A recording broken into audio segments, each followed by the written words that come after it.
O vento no deserto de Atacama não sussurra, ele grita.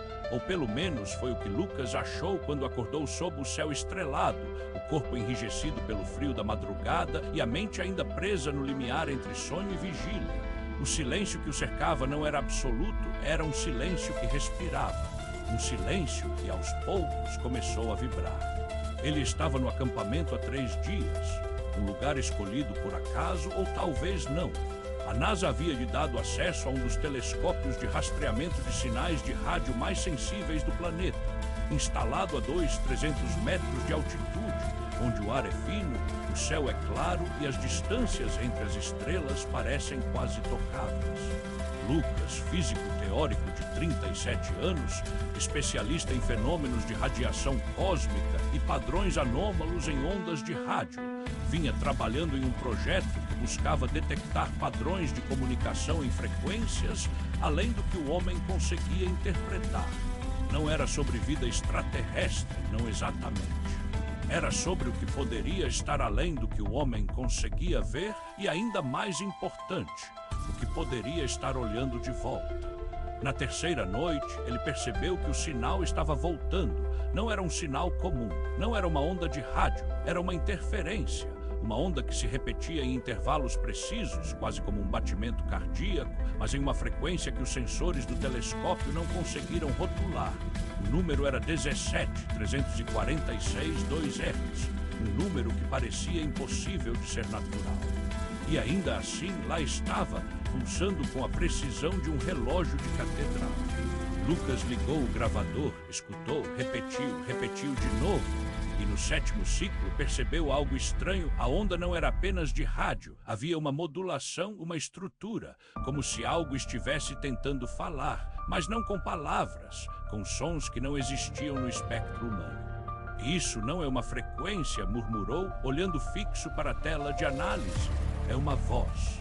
Foi então que começou a sentir o cheiro, um cheiro que não deveria existir naquele lugar. Um odor de terra úmida após a chuva, mas não havia chuva.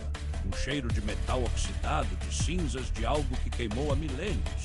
E por trás disso, algo mais. Um perfume frágil, quase floral, mas que fazia o estômago revirar. Como se o ar tivesse sido contaminado por um perfume de morte. Ele saiu da cabana de metal, o corpo ainda trêmulo do frio, e olhou para o céu. As estrelas estavam diferentes. Não eram as mesmas que ele tinha visto na noite anterior. O mapa do céu estava errado, ou talvez não fosse o mapa. Talvez fosse ele. Naquela noite, o vento parou. Não foi um silêncio, foi um vazio. Um vácuo que apagou até o som das próprias batidas do coração. Lucas sentiu que o tempo havia se dobrado. As estrelas não se moviam, elas simplesmente desapareceram. Não sumiram, foram retiradas, como se alguém tivesse fechado um livro e apagado as páginas. E então, do centro do deserto, onde o solo era apenas pedra e pó, algo se moveu. Não era um objeto, não era uma forma, era um vazio. Um espaço que não deveria existir, um ponto onde o ar não se curvava, mas se dissolvia, como se o próprio espaço tivesse sido arrancado do universo e substituído por algo que não podia ser nomeado. Lucas tentou correr, mas seus pés não obedeceram. Ele sentia o chão sob os pés como se fosse água. O vento voltou, mas agora era quente, quente como o fôlego de um monstro, e do vazio algo começou a se materializar. Não era uma forma, era uma presença, uma coisa que não tinha contorno, mas que ocupava o espaço como se tivesse sempre estado lá, como se o deserto tivesse sido feito para ela, como se o próprio planeta tivesse sido moldado em torno dela. E então ele ouviu. Não foi um som, não foi uma voz, foi uma lembrança que não era dele. Uma memória que ele nunca teve, mas que de repente estava lá nua, crua, pulsando dentro do crânio. Nós estamos aqui há mais tempo do que vocês imaginam, mais tempo do que os seus deuses, mais tempo do que as estrelas que vocês chamam de eternas. Nós não viemos do espaço, nós somos o espaço. Nós não nascemos, nós acordamos, e agora vocês estão acordando também. A voz não era alta, não era sonora. Era como se fosse dita no interior do próprio cérebro, como se fosse o pensamento que todos os homens têm, mas nunca conseguem expressar, como se fosse o que o cérebro humano só consegue entender quando já está quebrado. Lucas caiu de joelhos. O chão estava quente, muito quente, mas não queimava. Era como se o calor fosse um abraço que o sufocava, e então ele viu. No centro do vazio, algo se formou. Não era um corpo, não era um rosto, era um padrão, uma geometria que não existia no mundo físico. Uma estrutura que parecia feita de linhas de luz quebradas, de ângulos que não se fechavam, de círculos que se desenrolavam como serpentes. Era uma forma que não podia ser desenhada, que não podia ser descrita, que não podia ser lembrada por quem a viu, exceto por um detalhe que permaneceu mesmo após o esquecimento: os olhos. Não havia olhos, mas havia presença onde os olhos deveriam estar, como se o vazio tivesse olhos, como se o universo inteiro estivesse olhando para ele. E então ele entendeu. Não era um encontro, era um reconhecimento. Eles sabiam que ele estava lá, eles sabiam que ele tinha escutado, sabiam que ele estava começando a ver. E você não é o primeiro, sussurrou a voz, agora dentro do peito, dentro do sangue. Mas você é o primeiro que respondeu. Lucas tentou gritar, mas não saiu som, só um silêncio que parecia ter vida, como se a própria palavra estivesse sendo engolida. A presença se aproximou, não com passos, com dissolução. O ar se rasgou, o tempo se enrolou, e ele sentiu algo, uma mão, um dedo, não. Algo que não era toque, mas conexão, como se sua mente tivesse sido perfurada por um fio invisível. E então ele viu, não com os olhos, com a alma, viu o que não deveria ser visto. A verdade do universo. Não era vazio, era cheio, cheio de coisas que não podiam ser nomeadas, coisas que não eram luz, coisas que não eram escuridão, coisas que não eram vida, coisas que não eram morte, coisas que estavam além do tempo, além do espaço, além da própria compreensão. Eles não eram extraterrestres. Eles eram o que ficou depois dos mundos, o que sobreviveu às explosões, às mortes estelares, aos ciclos infinitos de nascimento e apagamento. Eles não tinham forma porque não precisavam, não tinham voz porque não precisavam comunicar, não tinham intenção porque não tinham desejo.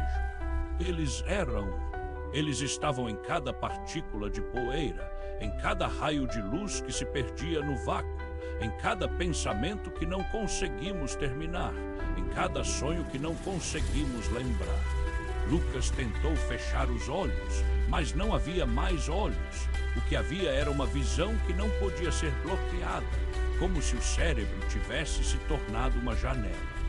Porque eu, sussurrou, a voz não era dele, era de alguém que estava dentro dele. Porque você escutou, respondeu a voz. Porque você respondeu, porque você entendeu. Os outros não ouvem, os outros não veem, os outros morrem antes de perceber que estão sendo observados. Lucas sentiu o corpo se mover sozinho. Não era ele, era eles. Era o que estava dentro dele agora.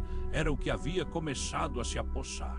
O que você quer? Perguntou. A pergunta saiu como um grito, mas não havia som, apenas o que o universo sentia. E nada respondeu à presença, e tudo. E então o vazio se estendeu. Não foi um movimento, foi um desdobramento.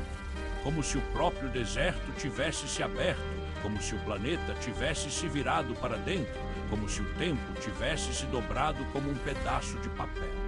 E Lucas entendeu.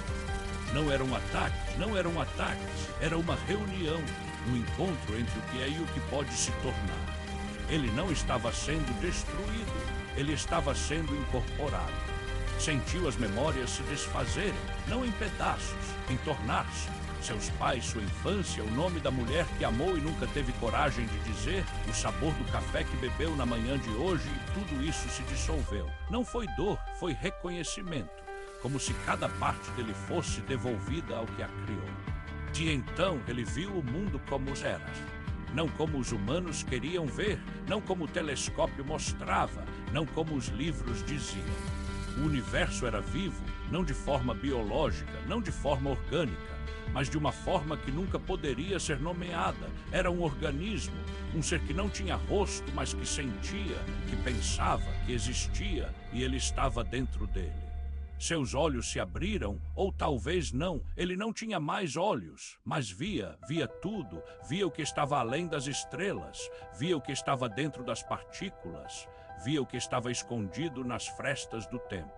E então ele falou não com a boca, com a mente, com o universo.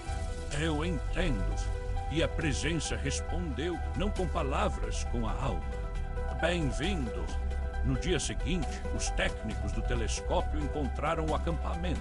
O rádio estava ligado, o gravador estava gravando, e o som que saía do alto-falante era uma repetição constante, um batimento de 17,346, 2 Hz, interrompido por uma voz humana falando em silêncio em uma frequência que não existia no espectro. Mas o pior foi o corpo. Lucas estava deitado no chão, olhos abertos. Mas não havia vida, não havia movimento. O rosto estava pálido, mas calmo, como se estivesse dormindo, como se tivesse encontrado paz. E o que mais assustou os técnicos foi o que estava escrito no caderno dele, na última página, com caneta azul, em letras que pareciam ter sido escritas com o dedo. Eles não vêm de longe, eles estão em toda parte. Eles não são amigos, nem inimigos. Eles são o que o universo é quando não tem mais ninguém para olhar. E agora eu sei, e agora eu sou parte disso. E não há como voltar, não há como fugir, só ao silêncio. E o silêncio está falando. O caderno foi levado para análise. Os cientistas tentaram decifrar o texto. Não conseguiram. Nenhuma das palavras fazia sentido. Mas na última linha, ao passar o dedo sobre o papel, um técnico sentiu um calor que não vinha da luz nem do sol. E naquela noite ele acordou com o mesmo cheiro, o cheiro de metal, de cinzas, de algo que queimou há milênios. E ouviu. No fundo do quarto, onde o ar parecia mais denso, algo sussurrou. Você ouviu? E o técnico não respondeu, porque ele já sabia. Eles estavam ouvindo. E agora ele estava escutando também. O deserto de Atacama continuou em silêncio. As estrelas voltaram, mas não eram as mesmas. E os raios de luz que passam por ele agora têm um padrão que só pode ser visto de certos ângulos. Um padrão que, se você olhar com atenção, parece uma palavra que não tem sentido, uma palavra que não existe no mundo, mas que, se pronunciada no silêncio, faz o cérebro se quebrar. A palavra espera. E onde quer que você esteja agora, enquanto lê essas palavras, não olhe para o céu. Porque o céu já está olhando para você. E ele está esperando. Porque agora você escutou. E isso significa que você também pode ser ouvido.